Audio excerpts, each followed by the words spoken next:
Hindi po tayo wing zero. Aha!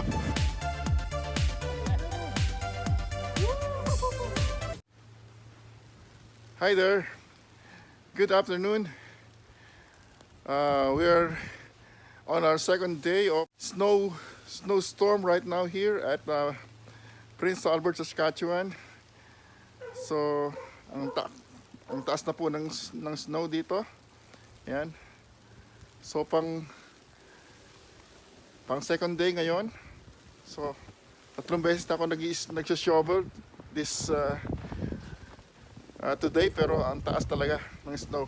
Yan po. Ito po ang buhay po dito. Yan.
mga kaibigan, still po tuloy pa rin ng snowstorm dito. So pang 2 araw na to today until tomorrow morning, until 5 a.m. it will be gonna be like this. Kaya talagang kita nyo naman, makalakas. So kailangan lagi kang magsashovel, otherwise kami po hanggang hita na yung snow.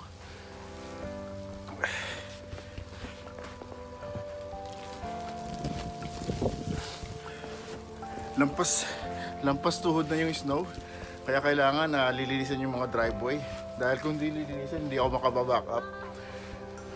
So kailangan kong palahin yung likuran ko dahil mamaya mahihirapan ako lumabas pag pumasok ako.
Sabi,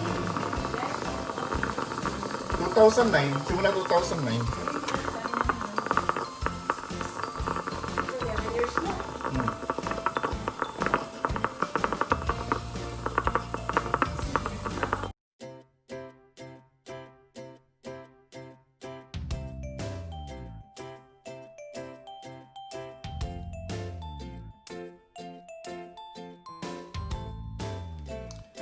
Alright, good evening po mga kaibigan.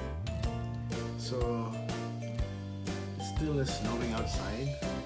So, medyo pagod tayo ng pag-shovel, no? Although, pinupush lang naman natin yung snow blower. Pero, napakalamig po sa labas. Talagang yung finger mo ay talagang halos pumuputok, no? Puputok na sa lamig dahil yung wind chill, no? Ay, yung hangin, kasi yung blow ng hangin po yung mas malamig. So 3 beses po tayong nag-shovel today, kaya medyo lamig tayo. Okay, so tamang-tama ang paalis lamig yung ating espresso, no? Caffe Italiano.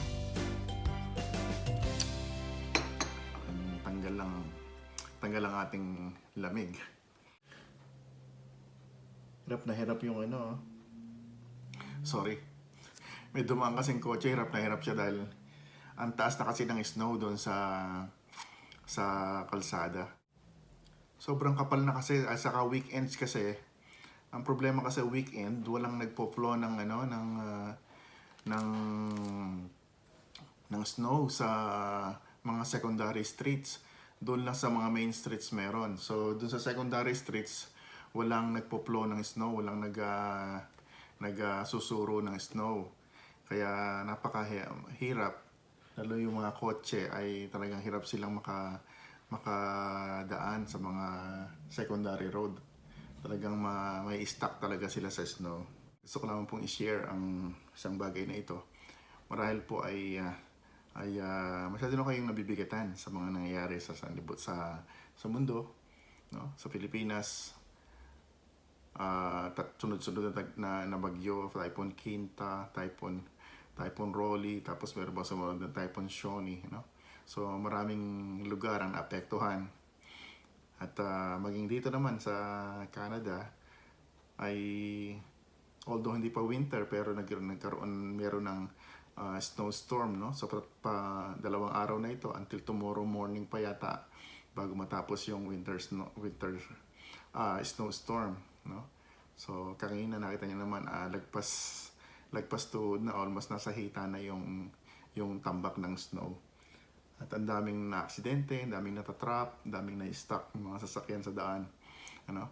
Kasi life must go on, no? Kahit po ganito, may mga pasok sa trabaho, no? Pero yun nga lang, ang risk is talagang uh, uh, pwede kang mabalao sa daan o pwede kang maaksidente.